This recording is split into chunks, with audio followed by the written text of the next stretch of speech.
Assalamualaikum warahmatullahi wabarakatuh. Hai hai hai, kembali lagi di YouTube-nya Dea. Kali ini aku akan membahas buku tentang Self Healing with Quran.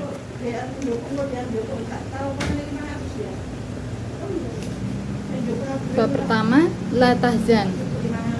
Jangan sedih wahai Bilal, Allah Maha melihat. Jangan sedih Bilal, Allah Maha melihat, pertolongan Allah selalu dekat. Bilal bin Rabah, seorang lelaki berkulit hitam kecuali keturunan Afrika itu lahir di pinggir kota Mekah pada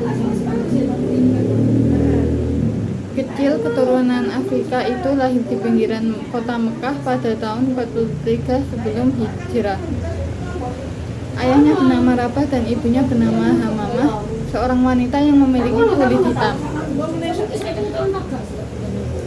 Fase kota Mekah menerbangkan kabar tentang agama baru yang masih asing di telinga penduduk kota, yaitu Islam. Agama Islam pun langsung viral diperbincangkan. Berbagai ancaman dan penyiksaan melayang pada Bilal. Ia disiksa tanpa ampun bagai bukan seorang manusia. Namun tak ada kata yang terlontar dari bibirnya selain kata ahad, ahad, ahad, yang membuat Umayyah semakin putus asa dan menjadi-jadi dalam menyiksa. Ahad, ahad, ahad dalam lidah yang peluh dan di ujung nyawa, Bilal terus mendengungkan nama Tuhannya. Jasadmu milik Tuhan, tetapi hatimu milik Tuhan. Allah pun mendatangkan pertolongan pada Bilal melalui Abu Bakar As-Siddiq yang mendengar kabar penyiksaan Bilal pada padang pasir. Umayyah pun menawarkan harga Bilal secara gila-gilaan. Ia meminta 10 dirham emas yang langsung disanggupi oleh Abu Bakar. Jangan bersedih Bilal, Allah Maha melihat. Dan janganlah kamu bersikap lemah dan janganlah pula bersedih hati. Sementara mereka yang pernah menganiaya adalah lelaki yang berkuasa di dunia, glamor dan hidup mewah, serta mencicipi berbagai keindahan dunia.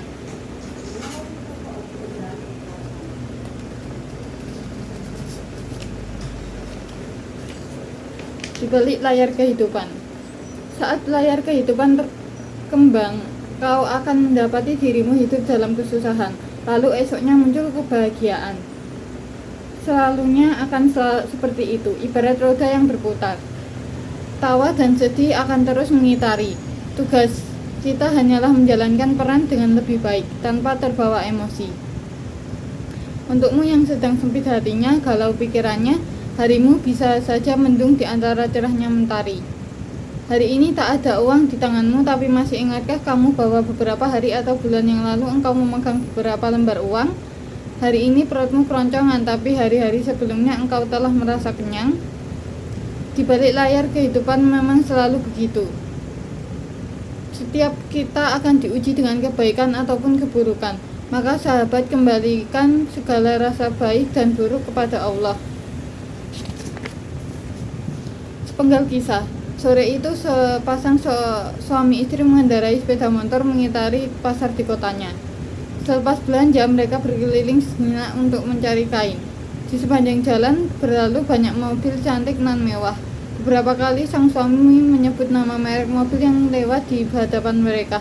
Saya ingin punya mobil bukan karena ingin pamer, Dek, atau buat gaya-gayaan atau tidak bersyukur, tapi lebih kepada ingin menjadikan mobil itu sebagai sarana untuk menolong banyak orang, khususnya keluarga. Kita kan keluarga besar, jadi butuh transportasi untuk mengangkut ke sana kemari. Di saat sang istri sedang menatap orang-orang yang melintas dengan kendaraan mewahnya, kadang terbesit lalu membayangkan berada di posisi mereka.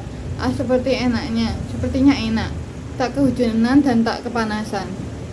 Namun saat itu juga Allah singkan potret kehidupan lain di depan mata.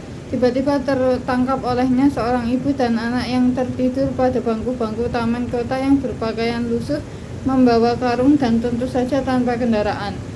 Sang istri terasa ditampar angin topan, ternyata ada yang jauh serba kekurangan. Maka nikmat bagaimanakah dalam episode hidupmu yang lupa untuk kau syukuri? Simpul rumit. Sesungguhnya kami telah menciptakan manusia berada dalam susah payah. Saat kita berusaha memenangkan hati semua orang, pasti akan melelahkan. Tapi kalau fokus kita hanya untuk memenangkan cinta Allah, semua akan membahagiakan, percayalah. Jodoh pasti bertemu. Ku biarkan hujan mengawal rinduku padamu yang indah di sana. Hujan, jodoh, dan Allah, dua hal yang terasa romantis namun kadang bertukar posisi, di mana Allah haruslah yang utama menjadi nomor kesekian. Cinta, jika engkau mencintai seseorang atau sedang menanti jodoh impian, maka yang pertama kita temui adalah Allah yang Maha Menciptakan. Inilah mengapa Rasulullah mencontohnya selalu tampak kuat dan luar biasa hebatnya di mata para sahabat, umatnya, bahkan musuh-musuhnya. Aku dan kamu, biarkan aku berjalan dengan visiku, kamu berjalan dengan visimu, kamu berjuang mewujudkan mimpimu, aku pun dengan mimpiku. Hei, tak perlu saling melupakan, cukup mengikhlaskan agar endingnya tak menyesalkan. Siapa tahu kita bertemu pada esok lusa dalam keadaan sama-sama baik, sama-sama berkualitas. Ya, cinta memang kadang menyesakkan, ibarat benda hilang yang dicari, semakin dicari biasanya akan semakin sulit ditemukan. Kadang semakin kita cari, ia akan semakin sulit ditemukan. Kamu dan dia mungkin hari ini telah dipertemukan namun belum jua disatukan olehnya. Maka saat kamu dan dia belum disatukan dalam sebuah ikatan halal, tak perlu memaksakan diri untuk saling mengikat atau pacaran.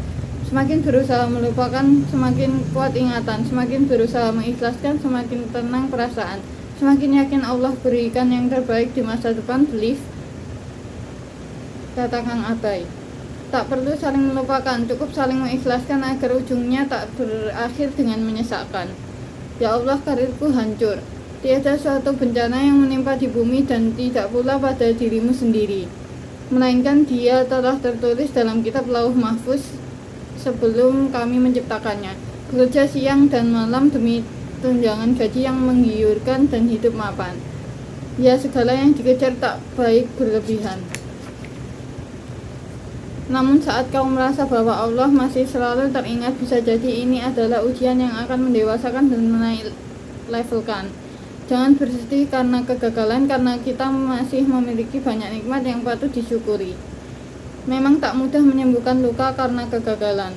Bahkan bukankah masih ada nikmat Allah yang mengalir banyak di diri kita? Apakah Anda ingin menukar dua bola mata dengan segepok uang 10 juta? Apakah Anda ingin menukar nikmat berjalan dengan kesuksesan bisnis? Apakah Anda ingin menukar kedua tangan Anda dengan ranking atau juara di kelas? Atau jantung Anda dengan karir cemerlang? Tentu tidak, bukan, karena nikmat sehat lebih berharga dibanding lelahnya bekerja. La ba'sa tahurun. Tidak ada waktu di istirahat sebelum di surga. Yang ada di dunia ini hanyalah gangguan, kebisingan, fitnah, peristiwa-peristiwa mengerikan, musibah dan benar, sakit, kesedihan, kegundahan, kedukaan, dan putus asa. Nikmatnya sehat baru terasa saat sakit mulai menyapa, maka jangan mencela rasa sakit karena ia mengajarkan banyak hal. Salah satunya syukur di dada. Ada pelajar yang sukses setelah sebelumnya tertimpa sakit, ada penulis yang berhasil melahirkan karya-karya fenomenal yang terinspirasi dari perjalanan sakitnya. Contoh pola kehidupan yang paling baik adalah kehidupan kaum mukminin generasi awal, yaitu mereka yang hidup pada masa-masa awal kerasulan, lahirnya agama, dan di awal masa perutusan.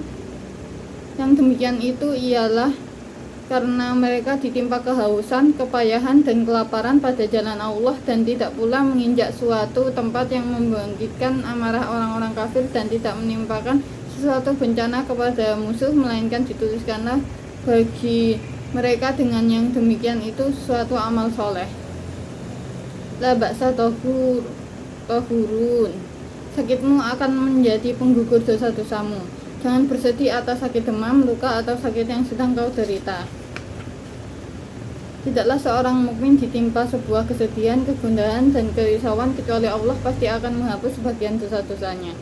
Saat bullying mendarat di wajahmu, orang yang banyak bersabar akan memperoleh yang terbaik, kata Abdullah ibn Mas'ud. Bully adalah sebuah kata kerja di mana perilaku yang dilakukan adalah negatif, seperti mengejek, menghina, merendahkan, atau bahkan merundung. Segala sesuatu yang baik dan buruk memang selalu berawal dari mulut.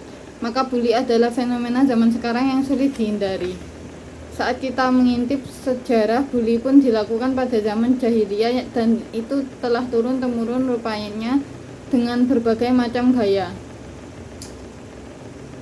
Sang Pencipta dan Pemberi rezeki yang Maha Mulia acap kali mendapat cacian dan cercaan dari orang-orang pandir yang tak berakal, lantas berhenti membuat semua orang akan menyukai. Maka usaplah air mata, cobalah lapangkan dada, sembari meyakini dalam hati bahwa angin hanya akan mengguncangkan pohon yang tinggi. Tak perlu berdiam atau fokus melawan sekuat tenaga. Cukup melakukan perbaikan diri dengan ibadah, berdoa, belajar, fokus menghebatkan diri, mengembangkan potensi diri. Siapa tahu esok-esok Allah akan mengubah keadaan dengan keberhasilan. Perhiasan dunia memang tercipta indah. Ahmad bin Hambal pernah ditanya kapan ketenangan itu tiba. Ia pun menjawab, saat kamu telah menginjakkan kaki di surga, maka kamu akan merasakan ketenangan yang abadi. Dalam hal yang lebih sederhana, cobalah untuk berjalan di sekitar tempat tinggal Anda. Pasti akan kamu jumpai seseorang yang hidupnya jauh terlilit susah dari Anda. Cobalah berjalan beberapa meter lagi.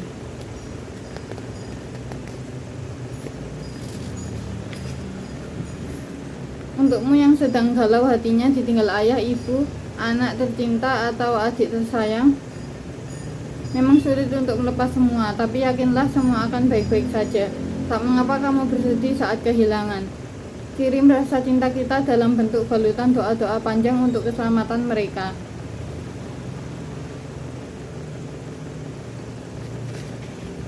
Itu bukan sinetron Ku Menangis. Ku menangis membayangkan betapa kejamnya ujian dari kehidupan. Pernahkah Anda menonton sinetron yang terkenal dengan soundtracknya Ku Menangis, atau sekilas melihat dan mendengarnya? Ya, sinetron dari sebuah stasiun televisi swasta yang cukup viral ini mengajarkan bahwa hidup tidak selebay itu. Hidup memang sulit, namun yang membuatnya semakin sulit adalah mindset kita. Padahal apa salahnya jika kita sedang bersedih lalu mengubah mindset bahwa Allah Maha Penolong dan akan selalu ada untuk hambanya.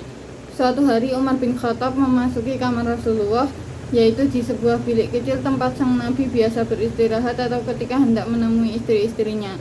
Rasulullah bangun dan terkejut, lalu heran memandangi Umar yang menangis di hadapannya. Ada apa Umar? Mengapa kamu menangis? Wahai Rasulullah, sungguh Kisra dan Kaisar duduk di atas tilam emas dan kasur beludru, sementara engkau sebagai Nabi dan manusia pilihan Allah hidup seperti itu, tutur Umar bin Khattab.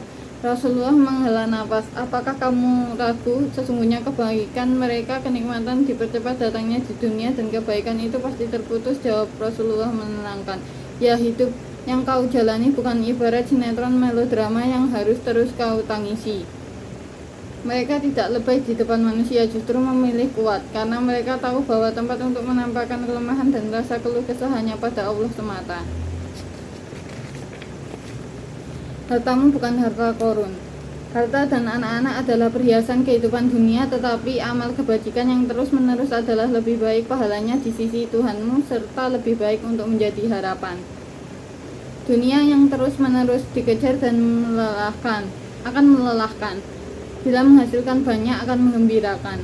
Sementara di sisi lain ada juga orang-orang yang ketika lelah mencari rezeki namun tak kunjung mendapati sesuai yang diharapkan, ia pun bersedih.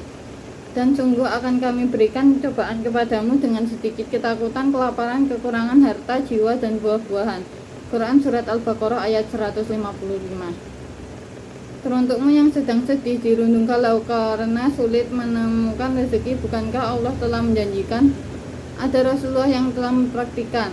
Sebab bila beliau ingin menyetarakan harta dan pola hidupnya, tentu tak ada umatnya yang akan sanggup mengikuti pola hidup beliau nanti karena beliau kaya raya. Sahabatku, harta bukanlah segalanya. Sahabatku, jangan bersedih bila rezeki yang engkau cari belum hadir di pelupuk mata. Sahabat, jangan bersedih saat apa yang engkau miliki hilang dari sisi.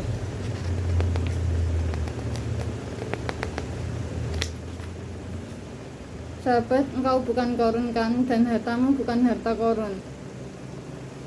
Bab 2 tabki. Jangan menangis, keluarga Yasir bagimu surga. Kisah ini akan menjadi kisah yang paling membekas diingatan siapa saja, tentang dua pria dan satu wanita yang lemah tak berdaya, terpanggang di sinar matahari dengan kondisi tubuh terikat pada batang pohon bagai orang-orang pengusir burung di sawah. Dialah Sumayyah, wanita yang tangannya pernah menghayun buayan dengan lembut, Yasir suaminya yang baik hati, sabar dan pendiam, serta Ammar putranya yang memiliki keberanian. Kisah ini dimulai ketika keluarga kecil itu meninggalkan pekerjaannya sebagai pengembala kambing dan menetap di kota Mekah.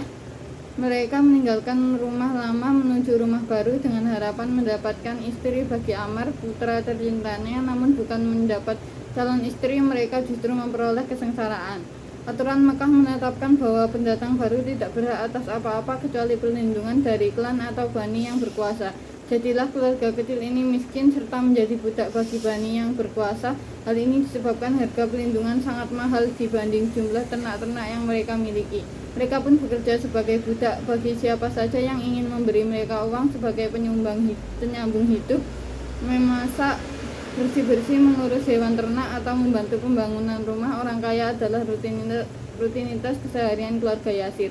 Dari hasil banding tulang, mereka memperoleh uang, kadang mendapat upah yang besar, namun lebih seringnya dicuri. Ingin melawan karena uangnya dirampok, tapi mereka tak punya perlindungan. Sudah menjadi nasib, belum lagi jika majikan mereka orang yang berwatak kasar tak ayal menjadi bulan-bulanan dengan cara dihardik, dipukul, atau tidak digaji pun menjadi santapan mereka. Hingga suatu hari Sumayyah berpapasan dengan Rasulullah di jalan.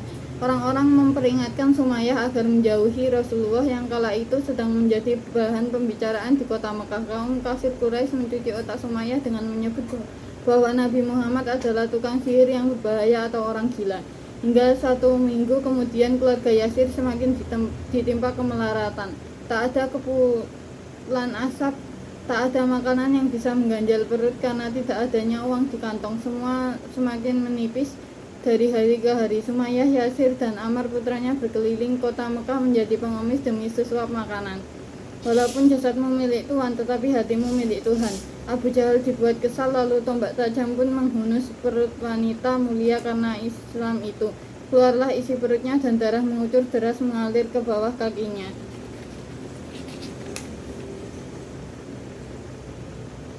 Sabarlah keluarga Yasir, bagimu surga di sana, dan kau pun tega memilih surga, walau terpaksa mengorbankan nyawa. Mereka, orang-orang yang masih hidup dalam sinar jahiliyah, mengira bahwa keluarga kecil ini menderita dan berakhir sengsara, tetapi tidak. Mereka memilih mati di dunia untuk hidup selama-lamanya. Mereka lebih memilih surga ketimbang dunia. Depresi tanpa henti. Seberapa besar, kuat atau lemah, hangat atau dingin iman Anda, maka sebatas itu pula kebahagiaan, ketentraman, kedamaian, dan ketenangan Anda. Pasti sering mendengar berita tentang seseorang yang bunuh diri karena depresi. Meskipun ada di Indonesia, namun lebih banyak yang terjadi di luar negeri sana. Ya, karena besarnya tuntutan hidup, ajaran agama yang tidak sesuai membuat mereka kebingungan hingga frustasi untuk mengobati dirinya sendiri. Dan begitu pula kami memalingkan hati dan penglihatan mereka, seperti mereka belum pernah beriman kepadanya Al-Quran pada permulaannya, dan kami biarkan mereka bergelimang dalam kesesatannya yang sangat sesat. Akan tetapi merekalah yang miskin iman dan krisis keyakinan. Meski hidup bergelimang harta, namun fakir iman dan tak mengenal Tuhannya percuma, sebab hidupnya selalu diliputi kegelisahan dan kegelisahan. Tak ada yang dapat menghadirkan ketenangan di hati selain ilahi. Tak ada sesuatu yang dapat membahagiakan jiwa, membersihkannya, menyucikannya, membuatnya bahagia, dan mengusir kegundahan darinya selain keimanan yang benar kepada Allah Subhanahu wa Ta'ala, kata Aid Al-Qarni. Namun sejarahlah yang mencatat bahwa musuh-musuh Islamlah yang putus asa untuk menyerabut keyakinan mereka. Hal ini disebabkan tingkat stres mereka pada kerja, karir, cinta, dan segala hal yang berkaitan dengan dunia. Dalam pandangan para pembangkang Allah yang sama sekali tidak beriman, cara terbaik untuk menenangkan jiwa adalah dengan bunuh diri. Aku tersesat dan tak tahu arah jalan pulang.